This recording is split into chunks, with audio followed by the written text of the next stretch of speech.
Daily first. We're a nationwide lead provider. We provide leads to investors, realtors, attorneys, and just your basic first-time home buyer. We've been in the business since 2004, and since then, we have been in the internet's #1 destination for the most detailed information out there. I'm Tangi Cousins. I've been with Foreclosures since they opened.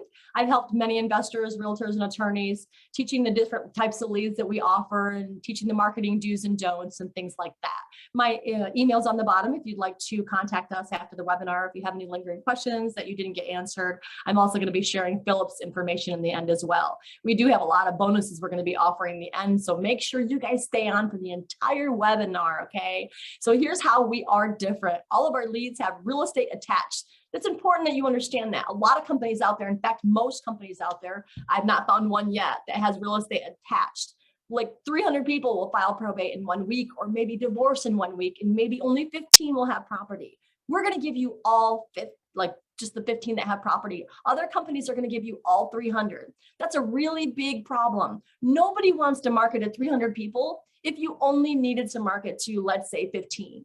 So it's a lot of money wasted on mailing, skip tracing, calling, having your VAs contact, or things like that. So you don't want to do that. So having real estate attached, farmed fresh weekly is really important. Other companies are quarterly and not farming for physical real estate. Here's some of the leads that we offer here at Foreclosures Daily. We do things like probate, pre-probate, inheritance, code violation, eviction, divorce. I talk about those 6 because those are really important. But the top 2 that we offer here today at Foreclosures Daily, and what Phillip's going to be talking about too, are probate and pre-probates. Probates and pre-probates by far are honestly some of the best leads you'll ever get. They have a lot of equity. They typically don't mind taking a discount, and they're extremely motivated to sell. People are usually older, when they lose their parents, 50, 60, 70 years old themselves. So usually they typically will want to sell their real estate. By that age, they're hopefully established in their own home. They have their own house. So they typically don't want mom and dad's property. They usually will want to sell the property and basically get rid of it as soon as they can. Sometimes they put the money up with their brothers and sisters and so on and so forth, but it ends up being a really good deal for you. And a lot of times they will let them go for wholesale pricing. So you're going to get a lot of off-market deals here on the probates and pre-probates. So every single Wednesday, you'll have brand spanking new leads to download onto our portal, and you can export them right onto an XLS or a CSV spreadsheet and upload them to whatever CRM you're using. So that's the benefit of using the leads here at Foreclosures Daily. Probates and pre-probates are the best out there. We also have divorce, inheritance, code violations. Evictions are really good too, since that moratorium was lifted, the evictions are real good. A lot of people out there we're not able to do evictions during that time on certain ones. So, there's a flood of them coming in. So evictions happen to be really good too. Now, some of the things that we can do for you, and a lot of people too, have a lot of fears of working certain lists that they don't understand or are scared to work, because the word probate alone is scary, right? Because you're dealing with death, and you're dealing with, people that are going through it and just having a really hard time. So it's kind of a touchy situation. And a lot of times I will hear things like, I'm not really sure what to do. I don't know how to work this. I'm scared, and what I teach people is, it doesn't matter whether they're going through probate, foreclosure, divorce, whatever the situation is. At the end of the day, it's a human being who has a property they may want to sell. Period. It doesn't get any more technical than that. It's a human being who has a property they may want to sell. Now, these are some of the things you get. We give you a lot of bonuses when you buy the leads here at Foreclosures Daily. We actually put together a marketing toolbox for you. And it's a marketing toolbox full of bonuses to help drive this vehicle forward for you. And one of the things that we do give you are these postcards that we picked out for you and handpicked out that have been proven, tested, and tried to work. The national average response rate to any mail marketing is typically like 0.5 to 1.5%. So we actually have people getting 3, 5, 10, and even 15% response rates with these types of postcards. So these postcards are working really good right now. Just put a picture of the house in there and be like, hey, is this your house? Are you selling this? It's like a real catchy postcard. It really makes people want to respond. So Postcard mailing, I never used to recommend those with probates, but they work really, really well these days, and people are getting great response rates of those, and they're very cheap. It's only like this company charges you only 38 to 42 cents with mailing. That's with the cost of postage and everything. So here are some of the letters that they offer. They do a handwritten font, and they charge like 64 cents, and that's with postage, which is like unheard of because normally it's like $1.10 to do marketing like this. We got this company, the owner negotiated a rate of only 64 cents with postage to send these out with the handwritten font. So those are some of the bonuses that we offer. We also give you phone scripts, a 6-step mailing campaign, an email to send to the attorney expressing interest in the probated property, postcards, letters. We even give you a probate book. It's called Probate Real Estate Sales 101, and it was written by Kevin Sayles. That's Sayles. We actually know the author. We've had him on multiple webinars, so I can share that webinar with you. When you purchase the leads, you also get not only his book mailed to your physical property, your business, but you also get a copy of that webinar emailed right to you in your marketing toolbox as well. So I also give you a special link to get those reduced mail rates. And we also give you a company who does skip tracing. They charge like 15 to 20 cents to skip trace the list for you to get multiple phone numbers and emails. So those are just some of the things that we can do for you. And I'm Tangie Cousins. Here's my contact information. If you need me, just let me know. We are going to be going over some prices and stuff in the end. I have a special that the owners offered to give you guys tonight. If you stay till the very end and you listen to the whole entire webinar, we have bonuses that Phillip is also going to be giving out. And I'm going to go ahead and get ready to introduce him. So I'm going to stop sharing my screen. And while he's getting ready to share his screen, I'd love to tell you about this guy. He's pretty amazing. He's actually been a client of ours for almost 10 years now. I think he started in 2014. I think it's been almost, 2014, 2013, somewhere. It's almost 10 years now. He's been a client of ours. And he's actually been self-employed his entire life. And he's a full-time investor over 20 years. And he likes to call himself a coach mentor, not really a speaker, because he likes to teach you about his individual experiences and share them with you so that maybe you can have the value that he's had, the knowledge that he has, and be able to help you drive it forward too on that. So he also is a co-author of Think Big. It's a book that he helped write. So he's the co-author of this book called Think Big. And I'll find out in just a moment here where we can find that at. And guys, he's done hundreds and hundreds of deals. He can't even keep track anymore. He stopped counting a long time ago. And what he'll teach you is how to do fixing and flipping and holding for short-term rentals. So hi, without further ado, Phillip Warrick. It's very nice to see you. It's nice to see you again as well. Tangie, thank you so much for that awesome introduction. No problem. I'm so happy to be here. And I want to kind of like set the stage just real quick, because I need to start by like just getting everybody's expectations adjusted just a little bit, because I'm not a public speaker and I don't pretend to be one on TV. Okay. But I do have a story to tell and just wanted to share with you, if y'all will just bear with me. And, let's just keep a couple of things in mind too. Like, I know that in golf, if you play poorly, then you need to play fast. And also know that anything worth saying is worth saying poorly. So my story is just a little bit about investing with an Airbnb strategy. And I hope that some of the lessons that I've had to learn over the years through experience may bless you to skip that slow, painful process of the way I tend to learn things, right? So as Tangie said, I've been a full-time real estate investor now for over 20 years. We started back in 2001 is when I bought our first house. And I remember like it was yesterday. I was a 17-year-old kid and I wanted to go to college. And I had asked my dad, I said, Dad, if I want to go to college and buy a house and rent rooms out to my friends when I go to college, what would I need to do to purchase a house? And Dad was, he was old school. He's kind of a self-employed entrepreneur. He was actually a missionary in Brazil for 10 years, but he told me the best advice that he could think of at that time. And he said, look, son, if you save up a good down payment and get your credit right, then you'll be able to buy a house. If you can get about 20% for a down payment, you should be able to buy a house when you're ready to do that. So I made that decision to, you know what, I'm going to stay back. Maybe I'll go to community college and keep working and do what Dad had taught me. And then I remember I was watching late night TV one day and I saw this infomercial an old man sitting there against a bar stool talking about his home study course on how to buy houses with little or no money, no cash, no credit, creative financing. And I thought, well, this is great. I don't have good credit yet. I'm 17 years old. I definitely don't have a big down payment. So I ordered that home study course. And that's kind of where it all began, as a 17-year-old kid getting that home study course and just going through it and taking all of the lessons that were taught in that to start calling sellers and looking for those creative finance deals. And I remember I was making calls and following the script, and one lady interrupted me one day. She said, "Hey, Phillip, are you reading from a Carlton Sheets script?" And I was like, "Oh my God, how did you know?" And so I thought I got caught red-handed, but she was kind enough to introduce me to the Real Estate Investment Club here in Houston. And she told me that there's a club where everybody meets on the first Saturday of every month, and there's vendors and everybody. I think you should go. So that's what started my journey. And I've been on that same path, that same journey now for over 20 years. I still go to real estate trainings. I still get coaches myself.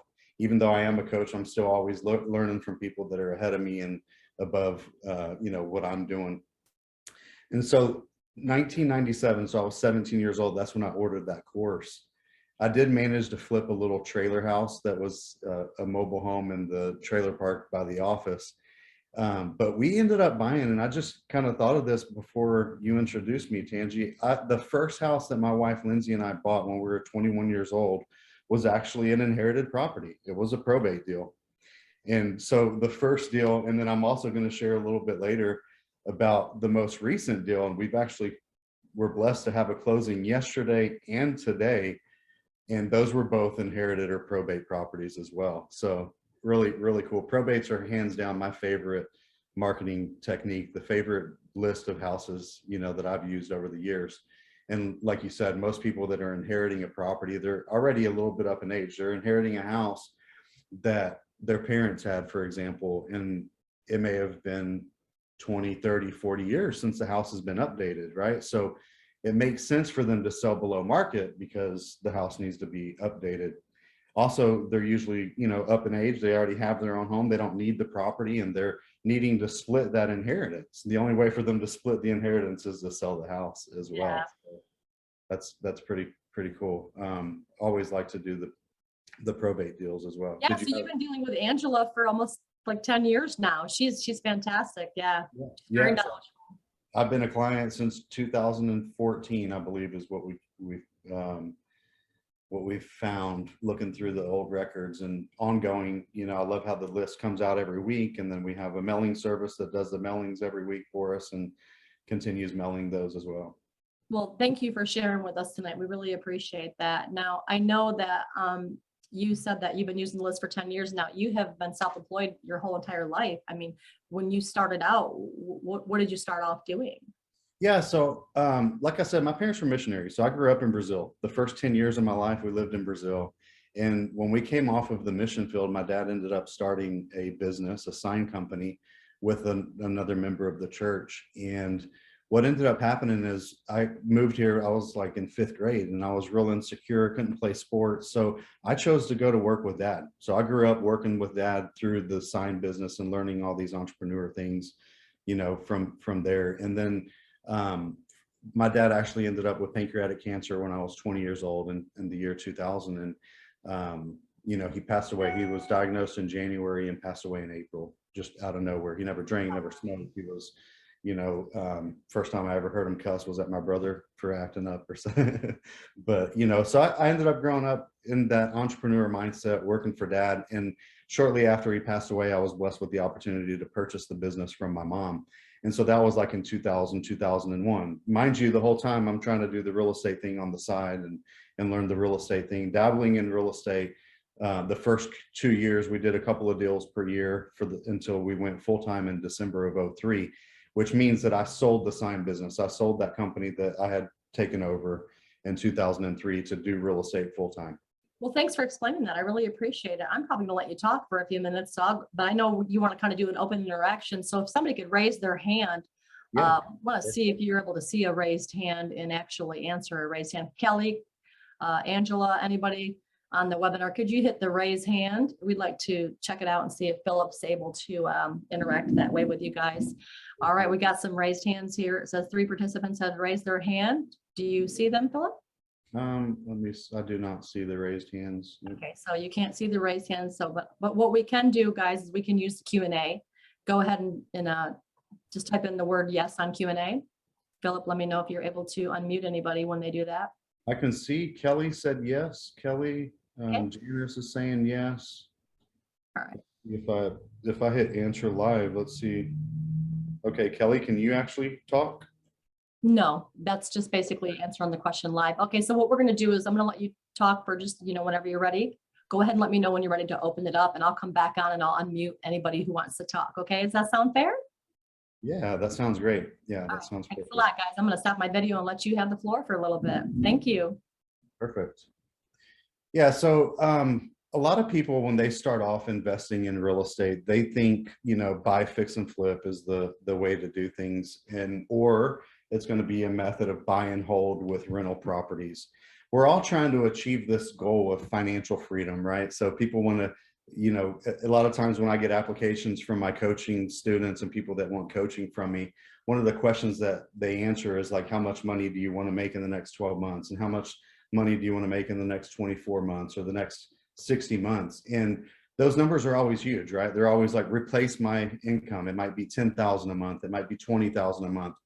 And when you think about collecting houses, right? So if you're going to buy a house, fix it up, and hold it as a rental property, you might make $200 a month or $500 a month. And so how many houses is it really going to take to get to that elusive goal of financial freedom, to have enough income to replace your income off of collecting houses that are going to pay you $200 to $500 a month?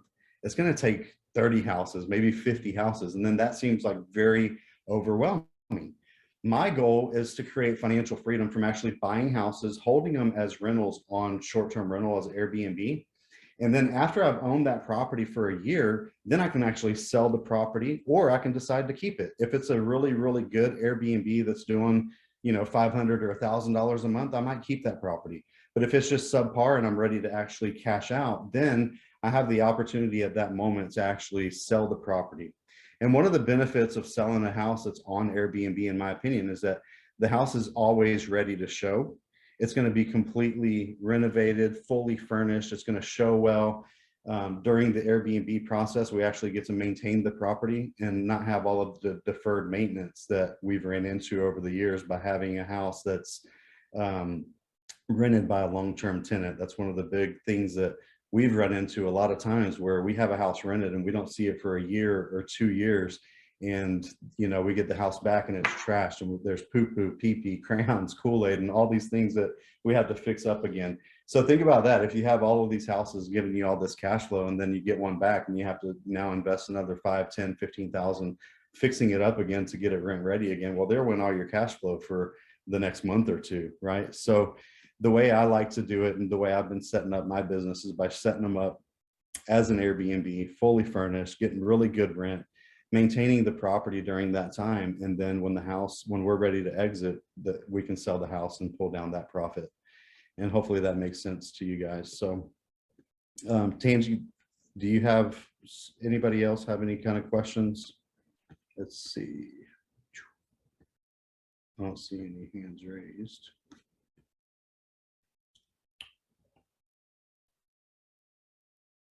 I can't hear you. You're muted.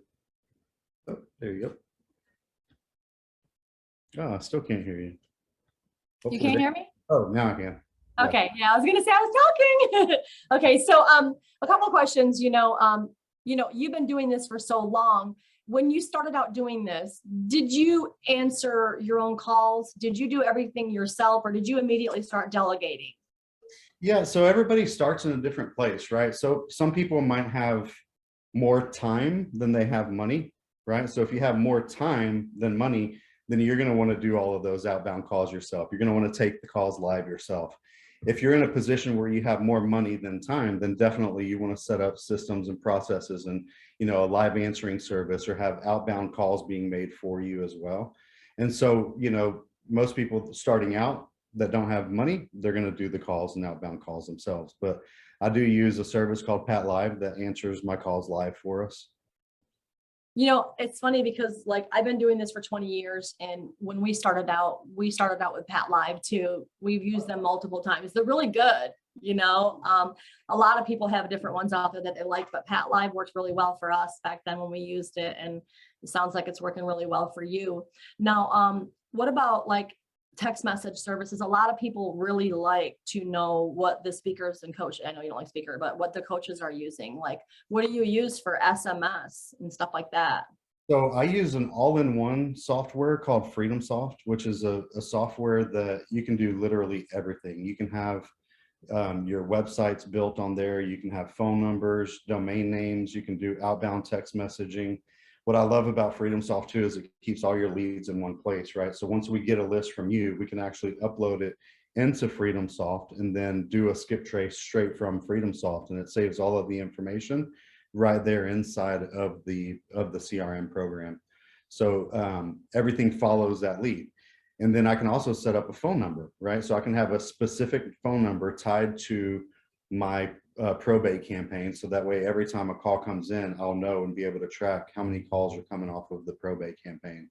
So it's a very, very powerful tool. And then if I use that phone number and I make the SMS text message through that phone number within the software, it'll actually save it in the communication records of that client. And then also I can do outbound calls. I can make the phone calls from there, or I can have my team making the phone calls from there, and it records the phone calls as well and saves it in the communication record so we can have that for reference. So take us from the beginning to the end, because, you know, we don't get to hear that when we talk to the coaches these days. They're so busy talking about, you know, this and that and the systems and all this stuff. And it's great. It's great, you know, and then they're selling stuff in the end and stuff like that. That's perfect. But the problem is we don't hear somebody taking it from the beginning to the end. You get your probate lead from us, you download it, and just take me from there. Yeah, so I actually have the mail house that I use. They actually downloaded themselves. Okay. And so we do a very simple handwritten letter is what I like to do on every first mailing campaign that I do. Like that first touch is always going to be a simple handwritten yellow letter. You know, it's going to be the, hey, my name is Phillip. My wife, Lindsey, and I would like to buy your house at 123 Main Street. We may not even mention the probate and the death and things like that, because we feel like it's just a kind of like a, you know, a better approach. And so, yeah, the mail house actually downloads the list and writes the letter for us. They handwrite every letter and send it out with a live stamp as well. Okay. So you get the list, you download it, they download it for you. So they're logging into your interface. Correct. And they're exporting the list for you and they're setting it up. How many step mailing campaign are you doing? You start with a letter, but do you end with a letter? How many times are you doing? Yeah, and then we have a multi-touch campaign. So then it's going to be like a written, more like a form letter, but they're still hand addressed. We like to hand address every letter. So we usually hit that list about 5 or 6 times. So you're hitting the same person 5 or 6 times, correct? Correct. And we highly recommend a 4 to a 6 step mailing campaign. So that lies exactly what we teach. But let me ask you a question. Are you sending the same letter every time, or are you sending different letters every time? It's different letters. They may reference the previous letter, but then there are form letters. I use some of the letters that you guys have provided as well. You know, perfect. Because we always say, you know, when you send your second marketing, you're like, hey, I sent this about a month ago. You know, have you considered selling yet? So you're doing like a 5-step mailing campaign. You're using a letter every time. Have you ever used postcards? You know, I hear they're working really good these days, and they're cheaper too. Yeah, and I looked at what you just shared with Go Big Printing, and I think that's a really good idea. So I have not done those myself yet. And the other thing too, within Freedom Soft, you can actually use, they have mailing in there as well. You can do direct mail straight from the platform as well, but it's not handwritten. I like that handwritten touch that I get from the handwritten letters. Are you doing any ringless voicemails? I have not done any of the ringless voicemails, so I have not. I don't have any experience with that. So is the mail house company using a handwritten font, or are they physically handwriting them? No, they're physically handwritten. Yeah, they are physically handwritten. So you don't mind me asking, what do you pay for a handwritten letter like that? Just one. It's a little over $1, I think. Yeah, I'd have to look back on my records to see exactly, but it's Jeff Rhodes that I use. That actually that's perfect. No, just so you know, we also have some people out there don't have the marketing budget that's real big. So if they have a big marketing budget, that's fantastic. I love Jeff Rhodes. He's awesome and he does a great job and people get really good responses. So if you do have the marketing budget, Jeff Rhodes, I think it's marketing by hand. Marketing by hand. Yeah. I didn't know if it was okay to share his Yeah, information. so if you do have the marketing budget, I would highly recommend Jeff Rhodes. But if you have a smaller budget, Go Big is really good because they can do a handwritten font and it's only 64 cents with postage. So it's a little bit cheaper. But I love the personal touch because, we've taught that for 20 years. Handwritten letters have always been proven, tested, and tried. And the yellow letters, they still work today. It's an old school thing to do because we've been talking about this for like 30, 40 years. These yellow letters have been proven, tested, tried, but it never stops working. I mean, it's just really, really good. I don't know if you guys can hear the rain in the background, but it's storming here. So that's what happened in the beginning of the thing. We had a little hit, the lightning hit and the computer went down. So, I mean, if it gets a little loudy, we do have a rainstorm going on behind us. But so the yellow letter proven, tested, tried, it works really, really good. So once you get the phone call, do you have the phone calls coming into you? Do you have them calling a line? Talk to us about that. Yeah. So my phone calls are answered live 24/7 by Pat Live, and they're an answering service that takes the calls live. And the reason I like that is because they're sitting, they're ready 24/7, 365 days a year to take those calls, right? So there's no gap. Like if I am available, I have that phone number that goes through my FreedomSoft account. So that way all those calls are also recorded. So when I get the lead sheet, I can go into FreedomSoft and actually listen to the call and hear exactly how that was, how that call was handled. So it gives me some insight when I do call the people back, which is really, really valuable. And I can also, if I chose to, I could take the calls live. I can forward that phone number anywhere. I can forward it to my cell phone. I can forward it to Pat Live. I could forward it to you if you're available to take calls, So I could forward it to my students as well. So that's been a very good thing. So yeah, the call comes in and then, from there, we take it from there. Take me through the beginning of your phone call, if that's information that you're okay with sharing. Okay, yeah. I mean, first of all, do you give Pat Live the questions that you want them to ask? Yeah, and they have a small list of questions, they don't get all of the information. So, at that point, it's really just calling the seller and establishing rapport and building a relationship with them and seeing about setting an appointment to come out and take a look at the property. At what point during the phone call would they schedule an appointment? When they feel this person's ready to sell their house? Is that a question that they ask? So Pat doesn't set the appointment for me. No, I would do that myself. You'll call back. Correct. When I call them back, we'll have the conversation and figure out, a good day and time for us to meet with them. So when Pat Live sends over a call to you, how ready are they? At what point, what level are they? Does Pat Live ask them, are you ready to sell your home? And then they send the number over to you. At what point does that make them send that phone over to you? Yeah, so they send every call. So every call that comes in, I'll get a lead sheet from them. And you're going to get every single call. Right. They don't pre-screen or anything like that for you. Yeah, I get a lead sheet for every call, and then I'll call them back and set the appointment. So they're answering the phone, and their job is to write down the question, the answers to every single question. Every single one goes to you. Is that an overwhelming amount? No, not really. I mean, we're working 25 to 50 leads per week, from the probate list, right? So it's not like an overwhelming amount of calls. It's a very manageable list. And I'm not like one of these guys out there that's, doing 100 deals a month, you know what I mean? Or 100 deals a year. I'm just a simple guy. I'm running the operation. It's me, my wife, and, family. We do have like one personal assistant that works for us as well. And, we're just like slow and steady, one house at a time, and right now we've been adding the houses to Airbnb. So right now we have, I think it's 18 or 19 houses on Airbnb that we self-manage as well. We do have tech and team and things like that we use. And that's some of the resources that I want to share, later for people that are interested. They can get a free copy of the Think Big book. So a digital copy of the book. And then I'll also have a page with resources for like checklists and things that you'll need to start the process of setting up Airbnbs and doing the short-term rentals. So is that something that you're giving everybody tonight as a bonus in the end, or is that they have to sign up for something to get that? Yeah, I'll give a link to where they can go sign up, where they can, download that. So for everybody that's on the call tonight, in the end, you're going to give a link to your book that you co-authored, Think Big. with many other inspiring people on there that share their thoughts in the book as well. And then they're also going to get the sheet that has what on it? Yeah, so I'll give you resources, checklists, and different things that you'll need to set up Airbnbs. And that's really the shift that my wife and I have made over the past few years. And, you know, like if we'll go back to the beginning of my story. So we started in 2001, really went full time in 2003. And so we were in this real estate business before the market crash of '08 that everybody hears about. And so I had taken this journey of going through all these trainings and all these seminars and getting coaching and hiring mentors. And that's really when our business took off, is when I was actually, you know, partnering with my coaches and mentors. And from that 2003 till 2008, I had this idea that, you know what, I'm not going to get financial freedom through making $200 a month per house and accumulate 50 houses. The financial freedom is actually going to come from flipping those houses and actually selling them.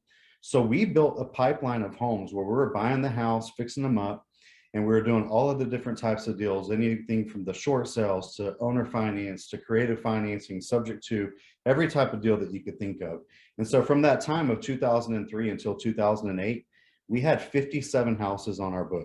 Wow. Okay. So we were doing that, like, hey, I'm going to get this, you know, have 50 something houses and have all this cash flow that'll give us the financial freedom. And I was putting buyers in these houses, tenant buyers, with the option to purchase the house, because I knew, hey, I don't want to just make a couple $100s a month. I want to make that back end profit. I want to cash out of the house and make $25,000 or $30,000 or $40,000, right?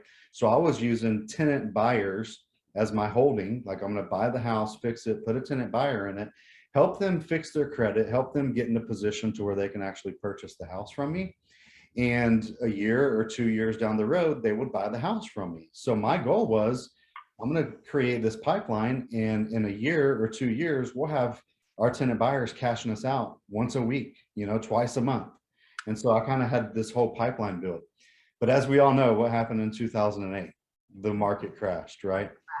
So my dream of all of these tenant buyers buying the houses did not come to fruition. What ended up happening is they got scared.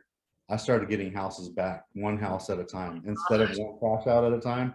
And don't get me wrong, like, some cashed out and the whole, you know, the whole pipeline worked. But when that market crashed, we started getting houses back. And it was like the scariest moment and the worst thing that we ever dealt with, because now we have a house that we just received back. They haven't been paying rent for a month or two. We have to evict them, or they leave willingly. But then we also get the house back, and it needs new carpet. It needs new paint. It needs all rehab them all over again. Exactly. So, you know, we went through a really hard time. That was, you know, from '08 till 2011, we were kind of struggling. We managed to, you know, lick our wounds and kind of but we weren't doing like a whole lot of new acquisitions.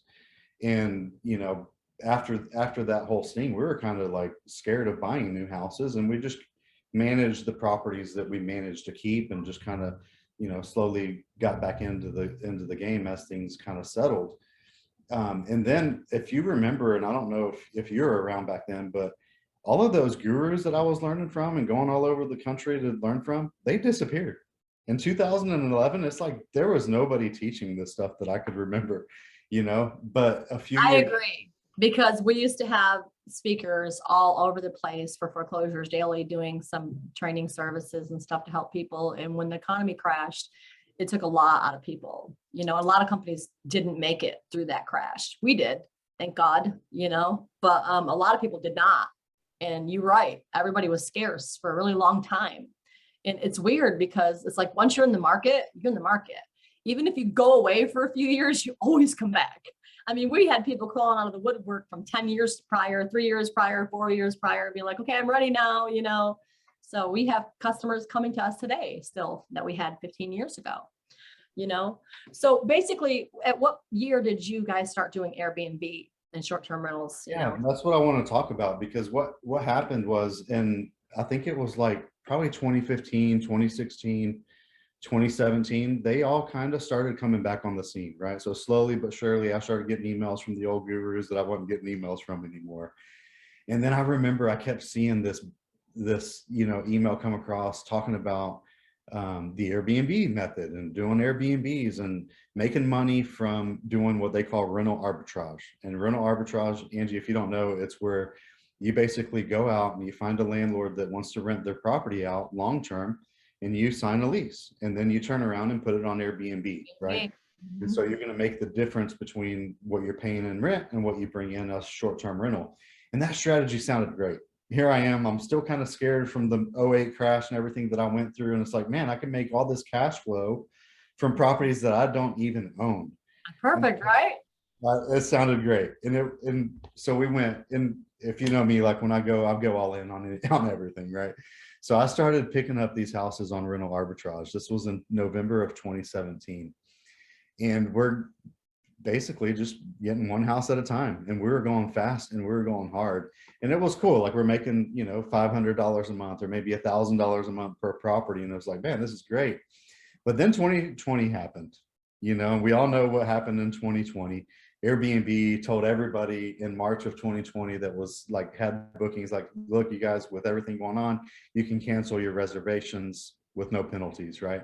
All of a sudden, here we are with 17 houses on rental arbitrage, and all of our guests canceled. I'm like, you've got to be kidding me. And so I was like in fear again, like, here we are again, we're starting to rebuild and do this whole thing. And what I learned from that experience was Don't that, put all your eggs in one basket. yeah, well, that and the whole rental arbitrage method is like, what am I doing? Like, I'm over here renting a house to make $500 or $1,000 a month per property. You could be the owner of the house. And I don't even own it. I don't get the tax write-offs. I don't get the depreciation, you know, write-offs. I don't get the appreciation of the value going up. I can't even call the landlord to do a repair because I don't have time to wait for him to go through his process. So here I am, like, maintaining, upgrading these landlords' houses. I don't even own them. So we were blessed to be able to slowly get out. So in 2020, while everybody else was on vacation, I was getting out of these leases and shutting down one property at a time and moving all of our furniture to properties that we owned or properties that we were purchasing, and then, you know, restarting and revamping. What a shift. Yeah, total shift. But now I'm proud to say, like, every house that we have on Airbnb, You own. or it's a, you know, a joint venture business partner, and we have a partnership in it. Hey, like, can we rent from you? Because we got your secret now. yeah, exactly. But the whole point of saying all of that is the dream for me is still, it's not the 500 a month per house or 200 a month, or even if you make $1,000 a month, that sounds great, right? But if you need to replace a $10,000 or $15,000 a month income, that's still going to be 10, 20, 30 houses. Like that's overwhelming for the entrepreneur, you know, one-man show that just wants too much to manage. Yeah. So what I'm doing is using Airbnb as my holding method now. So instead of a tenant buyer that's going to trash the house, not take care of it, not change the air filter, give it back to me needing carpet and paint, you know, a year or 2 years down the road, I'm actually renting them on Airbnb as a short-term rental. You know, we do make 2, 3, sometimes 4 times more per month than we would as a long-term rental. So the extra income's great. But there's extra expenses too. A lot of people don't talk about that, right? It's like, okay, well, yeah, you're making 3 times more, but we have to pay the utilities. We have to pay the lawn service and the pest control service and internet and all these other things. You know what I mean? But my point is the goal is, like, make the good cash flow, keep the house in great shape. But I'm still a real estate investor, and I want to sell these properties at some point. And I want to turn the income that I make from flipping a house into wealth. I want to turn the cash profit into a real passive income, because rental properties aren't passive income. Airbnbs are 10 times further from passive income than doing a long-term rental. So what I'm doing is, you know, after we've owned the house for a year, then we evaluate that property. Hey, is this a home run Airbnb? Is it really one of those that's like cash flowing thousands of dollars a month, or is it just subpar? And then at that point, I'll evaluate it and decide, do I want to sell it or do I want to keep it? If I want to keep it, what I'm doing is doing a cash out refinance, pulling some of my equity out by doing a cash out refinance and then keeping it. And then if I want to sell it, the house is always ready to sell, right? It's ready to show. It's in great, pristine condition. And so that's kind of how we're doing. That's my method now. So Okay. So going back, take me through the call. So you call a lead, and do you have like a script that you use, or do you just know it by heart now? No, wow. And yeah, I mean, there are scripts, but sometimes it's hard to just follow a script. I'm really conversational, figuring out what their needs are, trying to establish some credibility and some rapport, making sure that there's equity, in the house, that they need Yeah. to sell fast. Like when we're dealing with sellers, we're looking for motivated sellers. Like at the end of the day, I'm a real estate investor. So we have to buy the houses at 70% minus repairs. Like we really have to find a seller that needs to sell. And the way I like to say it is like, man, one of the most important things in this person's life at that moment is to sell that property. And that's what I'm looking for. So if the motivation is there, the equity is there, the house needs the renovation, then it's just a matter of, going to the property and creating that relationship and getting it under contract. Okay. So your goal when you're on that phone is to make an appointment to go to there, or do you just do everything virtually? I mean, are you in your area that you live in, or are you do virtual as well? Correct. Yeah, I'm in the area that I live in. I help my students virtually, but I can give them kind of next step guidance on things to do and stuff like that. So I can invest virtually with a student partner. Okay. But for my own personal, it's usually right here in the local community. And that's another thing that, brings up a good point. Most people, when they think about vacation rentals, right? They think about Airbnb. They think about a vacation destination. They think about Galveston Island. They think about the lake houses, the beach houses, that the houses in Florida or the mountain houses in Colorado. And what I've found is that doing this method, because we don't have control, obviously, with the probate list of where somebody's going to pass away, right? Like I can't say, oh, I just want the Galveston Island, the vacation rental destinations. And this strategy is working great for me in the suburbs because there's not really a whole lot of competition. And people ask me all the time, Phillip, who's coming to the suburbs for a vacation rental? And we get a mix of all kinds of different people. Some people are coming literally for vacation. They might have friends and family in town, or they want to visit different sites of Houston. And it makes more sense for them to get a whole house than it makes for them to get, a room or so in the hotel. A lot of people feel more comfortable with that too, because they're maintained much better, than just going in and out of hotel rooms all the time and just, and fly by nights, and they're also much more affordable, Yeah. Yeah. And a lot of people traveling, they want to have a kitchen, right? So if you're at a hotel, you don't have a kitchen. So we advertise that we have fully equipped kitchens. Like we can literally come to any of our properties and have your Thanksgiving feast. Like everything that you need to cook Thanksgiving dinner is there. Right. Yeah, I have one of my nieces, she won't even go to a hotel anymore. She loves those Airbnb. She's like, they leave you wine and chocolate. And she's like, everyone has something different. And she's like, I'm going back there. And if they don't leave you nothing, she's like, I'm not going back to that house. So there's just food for thought, like literally, like little things mean the most, really, for her to say she's not going to go back because there wasn't wine and chocolate. It doesn't have to be wine and chocolate. Just as an example, a lot of Airbnbs, they leave you little trinkets, and things like, oh, this is nice. You'll open the fridge, there'll be something there. You'll look on the counter, there'll be something special. People like that personal touch, so I mean, it's just the comfort of being in somebody else's own home at that point. Lisa wants to know, cash out and refi at today's rates, is that still viable? Yeah, and that's a great question, Lisa, because the rates definitely changed over the past few months, And so with Airbnb, we are blessed with the higher income. So if your goal is to keep that property, and so like I do a two-step process when I'm buying houses. I'm usually buying the house with private money or hard money up front. And those rates, right? Those rates are pretty high. Sometimes they're 12% interest on a hard money loan. So when we buy the house, fix it up, and then refinance it at today's rates, we're usually in the 6%. And right now it's maybe up to 8%. Like back in March, I think the lowest rate that I actually got was 4.75, but right now they're closer to 7 or 8%.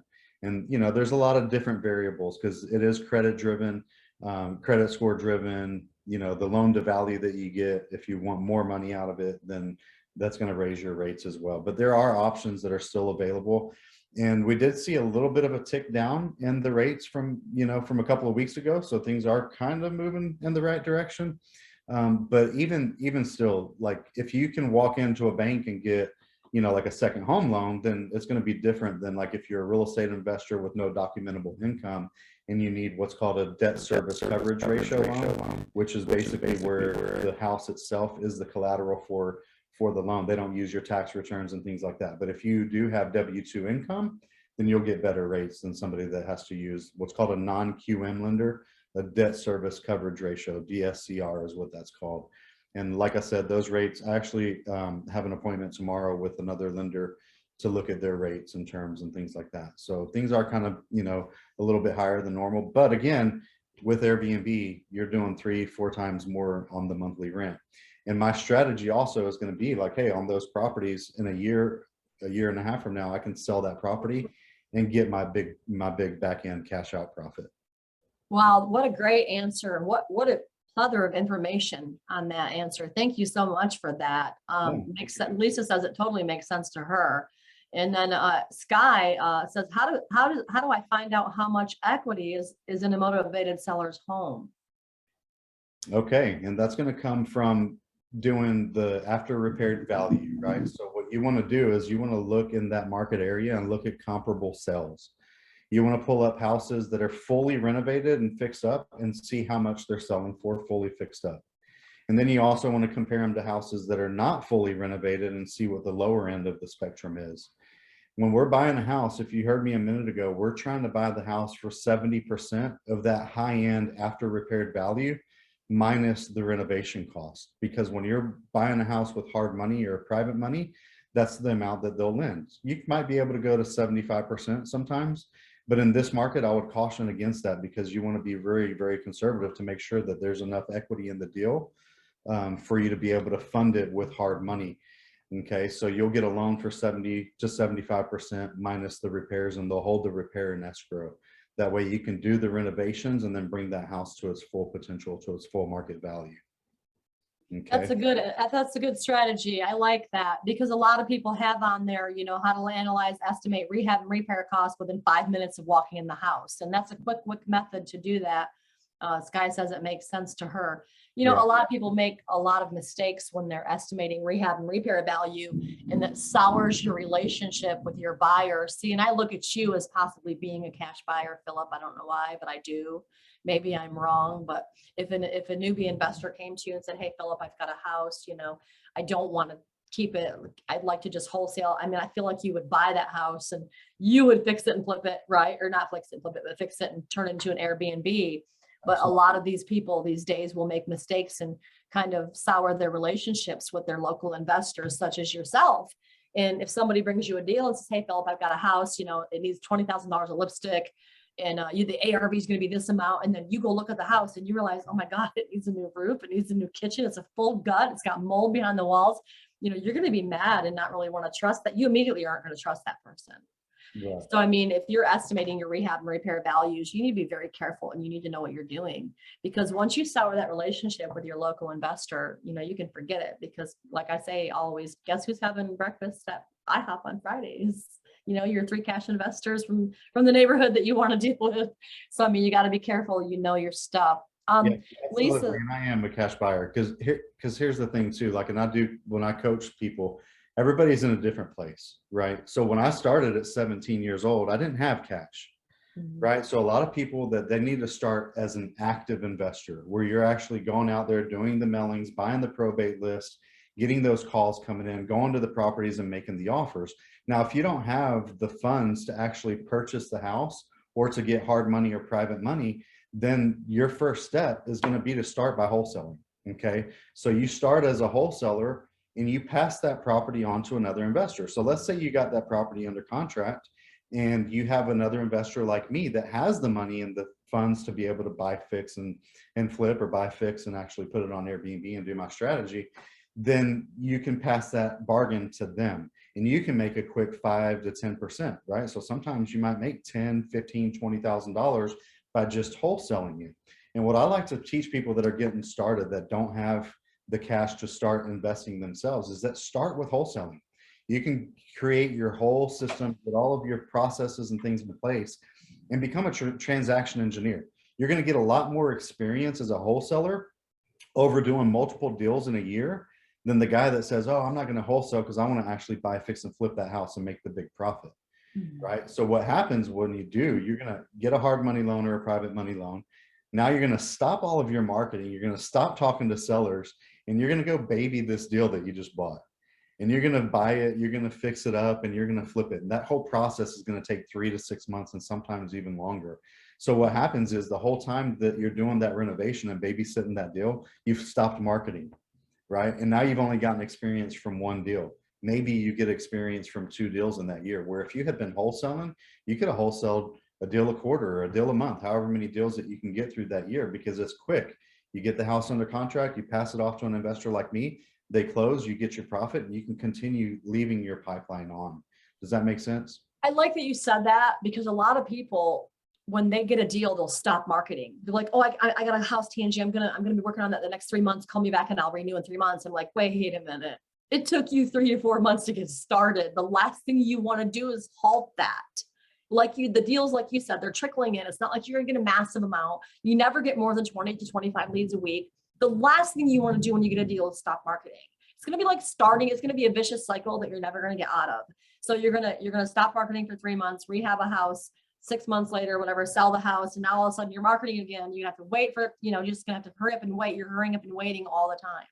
So, I mean, it's just a vicious cycle you're never going to get out of. The last thing you need to do is stop marketing. Now, Lisa says that the hard money lender that she's using charges 13% and only offers a 70% ARV.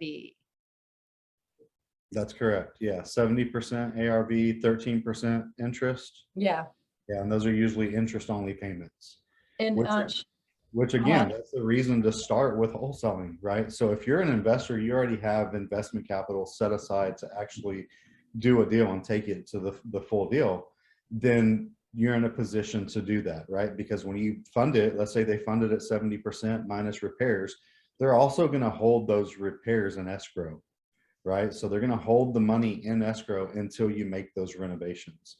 So you not only have to have enough money set aside to make that monthly payment on that 13% interest rate loan, but you have to have enough money set aside to start the renovation, to get to where you can actually pull a draw from the repair escrow, because the hard money lender is not going to just give you the money up front. You have to start the work, get the work done, and then as work is completed, then they'll release those funds to you. So if you don't have funds available to do that, the best strategy is to start as a wholesaler, to stack up cash to where then you have enough money available to do those deals on your own. Is an LLC recommended to do wholesaling? For wholesaling, no, you don't have to have an LLC for wholesaling. You can. It depends on where you're at. I do have an LLC for my fix and flips, or my houses that I know I'm either going to wholesale or that I'm only going to be in them for 12 months or less. And then I have a whole nother entity that I use for the houses that I'm going to buy and hold. And then I also started an entity for the property management company for the Airbnb properties. Now, do you use a contractor, obviously, to run the whole show when it comes to fixing your properties up? Yeah, so we're blessed. We've been working with the trades. I usually subcontract the work ourselves, my wife and us. We're blessed with, the carpenter, the painter, the granite guy, so we kind of. You're not using a GC. We're not using a GC. Good. Okay. Well, good. So you have all your own people. Okay. All right. Well, I would like to know, that when you do your rehabbing, a lot of people make the mistake. Many mistakes are made when rehabbing. One of the mistakes that people make is, let's say, putting a $5,000 tub in an area where houses are only selling for 80 grand. Things like that can really hurt you on your rehab. A lot of people will over rehab their home in an area where it's not okay to do that. Like I said, you don't put a $5,000 tub in houses that are selling for 60 to 80 grand. You don't want to put a $15,000 closet in, so doing things like that can really hurt you. When you're rehabbing property, can you recommend anything to people? If you had to give somebody some tips and trades on rehabbing, what would they be? Because you've done so many, you've done hundreds. So. Right. Yeah, we've done a lot. And, like these older homes that were built, like what's really good about the market that we've been in, guys, and we've been in a seller's market for years, right? So the price values have gone up so high that it's put a lot of these homes in a position where they can actually we can actually do a full renovation, right? We can actually spend $50,000 on a renovation because the property values are high enough now to where it supports that renovation. But you can definitely overspend on a renovation. If you try to put the touches in it like you're gonna, live there forever, like it's your own personal preferences, and you can definitely overspend. So, you want to use like builder grade quality things, and it depends on the price range that you're dealing with as well. And I like to coach people to stick within that median price range up to no more than double, right? Your blue collar neighborhoods, where like for us here in Houston, the median price range might be like 275 right now, right? So sticking in that median price range where most of the buyers are, because those houses are going to be able to sell quick. And if you go to anything higher, like double than that, if you're like looking at $500,000 houses, when you go to sell those properties, there's less buyers available. So then it makes those properties take longer to sell. So definitely stick with those median price range homes where, those, like builder grade finishes are good. We like to use the vinyl plank flooring on all of our houses, and it's a really low cost way of, reflooring the whole house. Doing, granite countertops, but not like the really, really expensive granite countertops. Granite's granite, as long as it's a good granite hard surface. Kitchen cabinets, most of the time in these older homes, they're solid wood cabinets, right? They just need to be cleaned up and painted. You do a good paint job on the cabinets, put granite countertops, new sink and faucets, and then new hardware on all the doors, and you've totally transformed that kitchen. Yeah. Now, do you recommend, I know you're not selling them right now, but you spent all kinds of times doing that. You certainly aren't holding hundreds of homes right now. So do you stage your homes to sell them? So we when we're buying and flipping, we do a light staging, but now like we're fully furnishing the houses. So yes, they're completely furnished and staged. That's right? because you're doing Airbnb. That's why I'm doing Airbnb. Yeah. That's right. But when you weren't doing Airbnb, staging was a thing for you, correct? Correct. Yeah, we did do light staging, but here's the other thing too with flipping, right? So if you're getting that hard money loan and you're doing a traditional buy, fix, and flip, the biggest expense for a flipper is the vacancy cost. It's that house sitting there after they've done the renovation. Let's say you do the renovation in a month or 2 months, but then now you're waiting for the house to sell and then for the house to close. That could be several months, especially as we move into this uncertain market that we're in, right? So the fact that we're covering our vacancy costs with the Airbnb has been a game changer for us. Literally, we just closed on one property this morning, and we actually it's been an Airbnb for a year and a half, 2 years. It was a probate that we purchased, and we blocked our calendar so it wouldn't get booked for a week when we put it on the market. We put it on the market. We ended up with multiple people interested, several showings, and we got a contract. And after that contract came in, we had another Airbnb guest come through the property. So from contract to close, we actually had an Airbnb guest in the property the whole time, generating income for that whole 4 days until we closed. That's awesome. That's great. Now, do you sell them, when you do sell them, fully furnished if the buyer requests? And if you do, how do you price that out? Yeah, so I'd prefer not to. And here's the thing. We closed on one yesterday and we closed on one today. They were both fully furnished. And we just finished renovating another house. So both of those houses on Wednesday, we had a moving company at one moving us out, moving straight to another property that we just completed. And my wife and the team are over there right now, like resetting everything up. And that house will be ready to go on the Airbnb and on the market as well.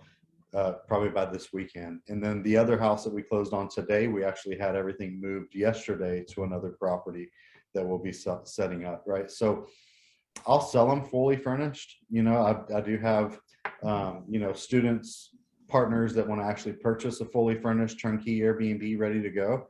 And we can do that as well. But it worked out just perfect on these because we had 2 properties ready to go and move the furniture straight over there. So. Now, do you ever get to a point in your Airbnbs where you're in a lull and it's just not running for weeks and weeks and weeks, or free at a time? I mean, do you experience that? And what do you do to make changes in that to help market that more? There's definitely ups and downs with Airbnb. It's not a steady like 100% all the time. our average occupancy rate with our houses in the suburbs is like 65%. And then coincidentally, yeah, the summer is going to be fully booked more than like the off season. We do end up getting weekends pretty consistently. But we use a lot of tech and tools within the short-term rental space that can manage your pricing strategy, right? So the weekends are a little bit more expensive than the weekdays. And, if we're getting too close and there's no bookings right now, it'll adjust the price. So it's really smart, interactive pricing tool that we use that adjusts the rate based on supply. Automatically, like you don't have to interact with it to do it. It just does it. Correct. I mean, we'll go in there every now and then and just check things out because we have to set like our minimums, our maximums, our average price and stuff like that. But we can look at the competition, look what other people are renting for, and adjust accordingly as well. So there's a lot of tricks of the trade, I guess you would say, that to help you with that. What kind of markup on that though? I think Lisa was talking about the previous, we were talking about selling it fully furnished. Is that what you're talking about, Lisa? You said yes. Okay, so yeah, and it depends on the size of the house, but 10 to 15,000 is on average what we'll spend on your 3-bedroom, 2-bath house to furnish. So we could offer that as a markup. Now, Lisa, she's wanting to know if you and your wife do any private mentorships or anything, because I know that you're here dropping a lot of knowledge. We're hoping that you do some sort of training to help these people out that would like you. So yeah, and that honestly, that's where I shine, is working with people one-on-one, really getting to know people to figure out exactly what guidance that you need and what works best for you. Because you can go to all of the courses and go to all of the seminars like I did, and you can go sit in a ballroom for 3 days and learn, or you can read a book.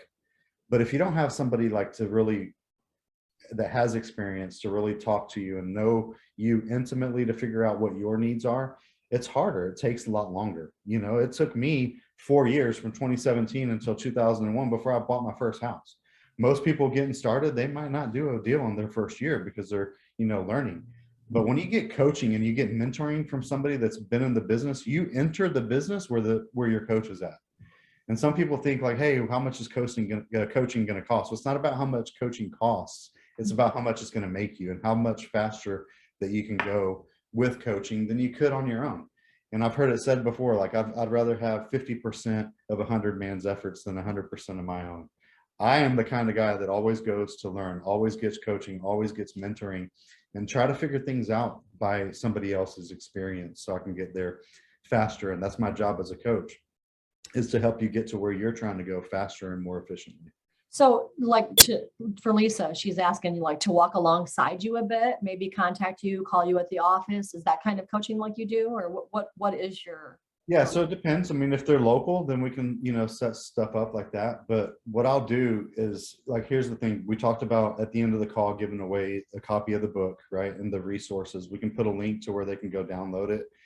And on the thank you page, I'll have it set up to where they can actually go through a coaching application process where they can put in their information and answer just a few questions so I can get to know you. And then from there, we'll set an appointment, for a free 15-minute strategy session with me, and we'll go over your goals and see if we're a fit to work together, right? Okay, so basically you're going to do a consultation with each people. So if you guys are interested and he puts that link up, you're going to fill out the questionnaire so he can kind of gauge your level of where you're at. And then at that point, you'll set up your 15-minute free consultation call with them to gauge that level after that and to see if you guys are a good fit for each other. Do we have that right? Yep, I think that'll work. And she said she is local. Where are you located, Phillip? I'm in Houston, so Pasadena, Texas. So we're in Houston. You're breaking up a little bit. Okay, can you hear me now? Yeah, I get that. I remember you said Houston. I'm sorry, my forgetful mind. You are in Houston. She said she is local, so that's pretty exciting. Okay, great. So I'm putting this up here. Can you see my screen? Yeah, I can. This is a QR code. You can scan that, right? Yeah, you can scan that. So you can either scan that QR code or you can just type in right there, the phillipwarrick.com /freebie links. Let me grab this, see if that works for me. Ooh, scanning it, going right to the website. Love this. Love that idea. Now, if for some reason they can't scan it, they can just go to that link. You take a picture of that link, guys. Maybe make a screenshot or something, but it's taken me right to Phillip Warrick. There you go. See, so they're gonna go there. They're going to get a free copy of the book that they can download. Correct? Think Big, the one that you co-authored, and they can actually get to you to fill out that form so that you can see where they're at, and you guys can set up a consultation, a free 15-minute consultation. Yeah, that's right. And that, like I said, that page will be set up with a couple of different download links where you can get the book. Once you put in your name, email, and phone number for the book, then the next page, the thank you page, will actually be where you can fill out the application for coaching to give, answer a few questions. And then at the end of that application, there'll be a link there where you directly to my calendar, and you can book a call with me on my calendar. Yeah, absolutely. Okay. Kelly is asking the prices for Foreclosures Daily, for the probates and pre-probates and stuff like that. I don't want to lose your part where you are on the screen. I am going to show the pricing in just a few moments, Kelly, if you could hang on, but I would like Phillips to be up there a little bit longer. We have several people on the call, and I want to make sure everybody gets a screenshot of his QR code. And there's a link if for some reason you can't get the thing to scan. Yeah, maybe I can type that there in the chat. Is there a way for me to type in the? It's funny. It's funny because I've never really been able to type in the chat myself, and I'm the host. So it's going to be like me not knowing, trying to tell you that don't know. So it's not going to really work. If maybe Kelly, I mean, that's an awful lot to type. But if anybody wants to type it in the chat, go ahead and I'll share it so everybody else can see it while we're waiting. It's the HTTPS, // but it's www.phillipwarrick.com/freebie-links. So if anybody wants to take the time to type that in, that'd be greatly appreciated by me and Phillip. But you can scan that code as well. Just hold your phone up to it like I just did. You hold your phone up to it and just open your camera and you hold it right up close to it. It immediately goes to the website address. Let me see. Immediately it goes to the website and it immediately you can click on it and it loads immediately. So that's all you do is you open your phone, you get your photo out and you hold it up to it like you're gonna take a picture, and it will absolutely pop up the website and you click on it and it takes you right to his site. In the meantime, we've got some chat information. Okay, we've got it in the chat. Angela shared it. Thank you, Angela. And then I'm going to go ahead and I'll stop sharing my screen there so you can take that. Type the answer. I'll copy it as well. Let me see. Say thank you, because once I answer her question, everybody will be able to see the Q&A. So we've got that.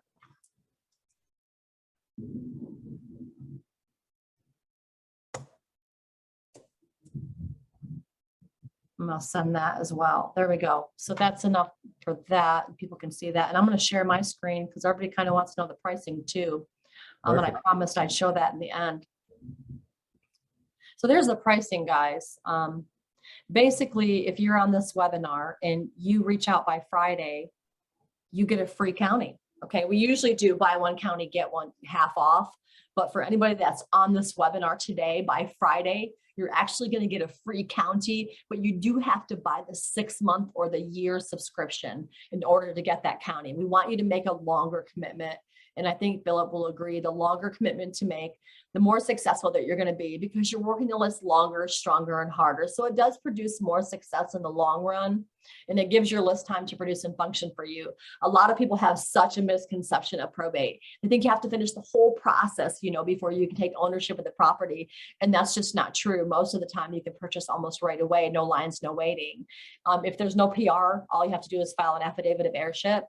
Also, even if they have partial authority or full authority, all you have to do is get an offer to the judge, and they usually sign off immediately. It's not this huge, long process like people always make it out to be.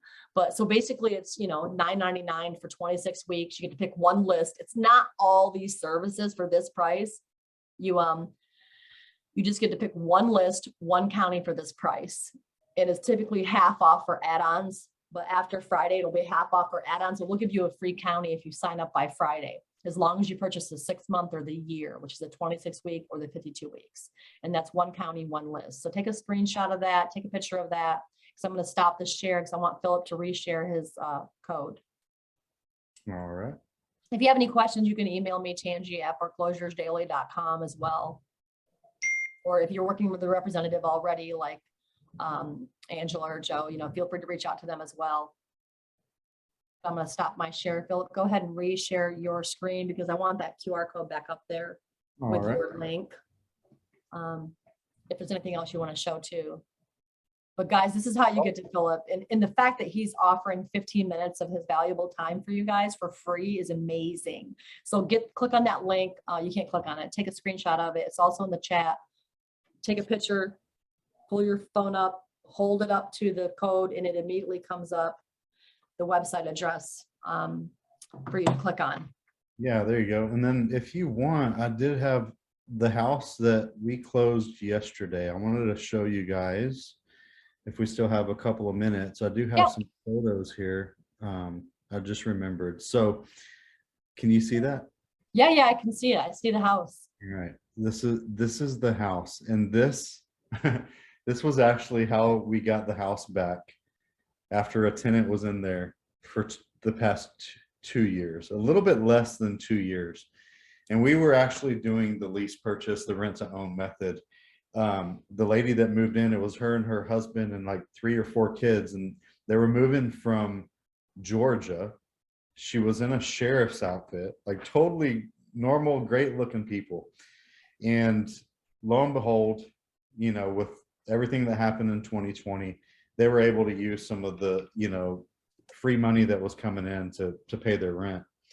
Little did I know they weren't taking care of the house. And, after the free money for rent quit coming out, this is how we got the house back. Bear in mind, this is one that we had already renovated, and they totally tore it up. And this is how they left the house, right? Wow. So this is the experience that I was talking about a while ago when you have pee-pee, poo-poo, crayons, and Kool-Aid. Literally, we had to replace all the cars. We had to renovate this whole house again. And so this is how we got it back. And then we did the renovation. These are all the before pictures. And then this is what we did to it. Pee-pee, poo-poo, crayons, and Kool-Aid. I like that. We were able to turn the house around really quick, fully furnished it. And this house had an HOA. So short-term rentals, you got to look out with doing short-term rentals where there's an HOA to make sure that there's no bylaws against doing short-term rentals. And because of the fact that this house was in an HOA, we still fully furnished it, but we decided to put it on the market straight away. And we actually got it sold in the first week, as you can see. That's amazing. How beautiful. Oh, that's gorgeous. Yeah, same house. So again, like you have the vinyl plank flooring. That's a very economical flooring that we do. The new countertops in the bathrooms and kitchen. Again, painted the existing cabinets and put new hardware. And the bedrooms fully furnished. So as you can see, like a house that's fully furnished shows so much better than just a vacant house that's staged with maybe some soap plants in the kitchen and little things like that, right? So wow. Again, it was sold pretty much immediately. So for over asking price. Okay. That's your Instagram. Yeah. The Phillip Warrick Real Estate. The Phillip Warrick Real Estate. That's my Instagram there. All right. Well, Lisa's been very active during this whole thing, and she don't like the poop either. She says, "Do you generally have all the appliances included?" So when we're selling a house that's on Airbnb, then the appliances are there, and some buyers ask for them, some don't. But that just becomes part of the whole negotiation process. So We did leave the refrigerator in that one for them. They had asked for the washer and dryer. I'm like, I'm sorry guys, but the washer and dryer is going to another property, but we'll leave you the refrigerator. So those are all just kind of points of negotiation for sure. Okay. Well, you've hung on to everybody until the very end, and we've actually had the participants go up as you've been speaking, which is odd because it usually goes down. So you've done, and we've had so many people on there, Terry, Lisa, Kelly, all say that you have done a great presentation, and everybody's really enjoyed having you on here this evening. Well, thank you for having me. That's great. Yeah, as Lisa said, she was thinking the refrigerator and the dishwasher for sure. Well, So, let me show you, because I just accidentally stumbled on my HUD settlement statement from today. Y'all want to see it? yeah, absolutely. While you're pulling that up, Al Valley, Jeff Rhodes does do his letters with marketing by hand. Yeah, marketingbyhand.com. Jeff Rhodes, he's Mhm. amazing. He's a great guy to talk to. Yeah, Angela actually found him. He is awesome. And we've never, ever had one single complaint about his company. So if you have a bigger marketing budget, he is awesome because he does the handwritten letters and he actually sits there and takes the time to handwrite every one of them. So Yeah. I don't know. Can you see the closing I statement? can, the closing disclosures. Absolutely. Literally closing date, August 1st. That's Priority awesome. title. This was a inherited probate property. Wow. There's That's amazing. our sales price, and then that's the $94,717.58 that came back to us. Good for you. And that's off a probate list. That was off of a probate. Absolutely. Yeah. See, we have speakers and, current customer testimonials on here because it's important, to say, our backup, show our backup to the value that we have behind these leads. Having leads are great, but everybody has leads. But the problem is they're not fresh and weekly and they're not being farmed for real estate. And that's a really big problem. Right. Nobody wants to market to 300 people from all those other companies out there when only 15 have real estate, and nobody wants to market to old leads either, so. And then this is a HUD from today's closing. This was on August. Too. Look at you closing every day. Every day. That's August 1st, August 2nd, 2 days in a row. That's awesome. Well, it's funny. I bought the domain name a long time ago because of Foreclosures Daily. I bought the domain name. I've never done anything with it, but I still own it. Deeds Daily. Deedsdaily.com. So maybe I'll do something with it one day. But again, this was a probate deal, inherited property. This is the house that we actually went under contract within that 7-day opening. And then we had a guest in the property for the whole 30 days until closing. So no holding costs at all in between. Yeah. Super exciting. So yeah, and that's my whole point with the whole thing, right? So yeah, sometimes you'll get an Airbnb that's going to make you $1,000 or $2,000, or maybe you'll get a $5,000 per month cash flow. But how many houses is it going to take to have $150,000 a month, right? So my pipeline of houses are now, as I've owned them for 12 months, then I'm either evaluating it for a cash out refinance or I'll sell it on the open market. And then I'll take that income. So the money from these profits will go into my next deal, or it'll go into a more passive investment where I can invest in other people's deals, or I can invest in a syndication for an apartment complex and get that true passive income, right? Just like when we played Monopoly when we were kids, it was like trade the 4 little houses for a red hotel. And now you can really create the real passive income from doing that. Well, what I love about you is that you have done everything. You're doing Airbnb now and it's working really well for you and your wife. But when you started out, you weren't doing that. And you've done hundreds of deals. So you've seen it all. I mean, you've done the find, the fix, the flips, the wholesale. You've done everything out there. The rental arbitrage, like you said. I mean, so you're like multi-level. And you're not pushing like, hey, I'm selling code. You don't even, we had to pry out of you what you're even doing here. It's like, what are you selling? Are you selling anything? Can you help these people? So it's like, I love you because you're just so full of knowledge and you're so giving with your knowledge. And you've just been a plethora of information on this call. And we really appreciate you taking the time out of your busy schedule. And, I appreciate you. Patience. That's what I wanted to do, is just to give back to your community. And you guys have been a cornerstone in our business for all these years, providing the best leads. And we've tried other ones and they don't work.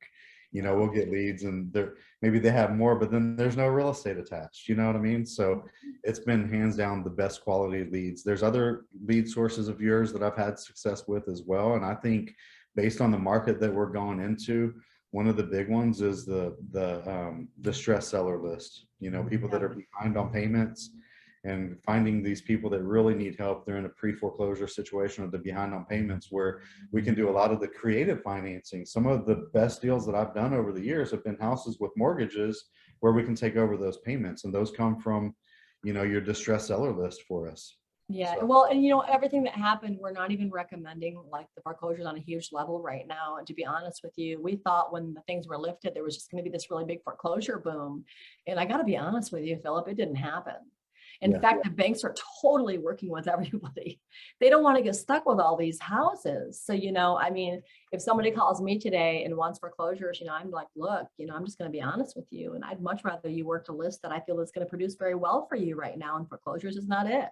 But you're right. There are still some good deals out there that you can restructure and do creative financing and stuff with. But I feel like probate and pre-probate right now is the way to go.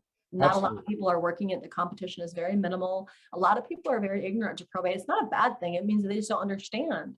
But because of that fear, the competition is minimal. So, you don't want a lot of competition. With the foreclosure industry, the competition is massive right now because of what we thought was going to happen that didn't.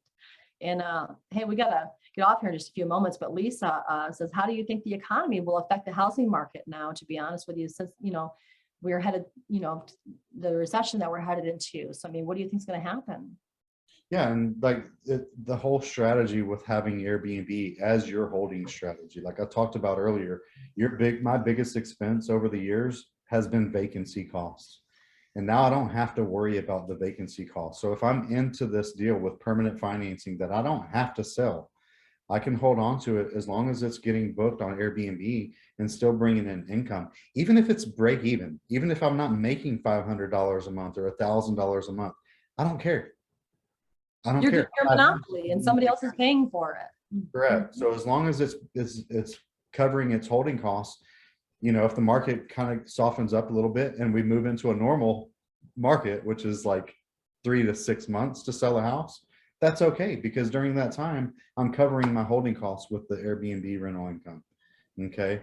So, and that's the most important thing that we talked about earlier, is to make sure that you're buying your houses for 70% minus repairs, because that gives you a cushion to where if the market does correct a little bit and your only way to get out of that property is to sell it, at least you're still in a safe position and there's enough equity there. You might not make as much money, but you can still sell that property. Yeah, no, I agree.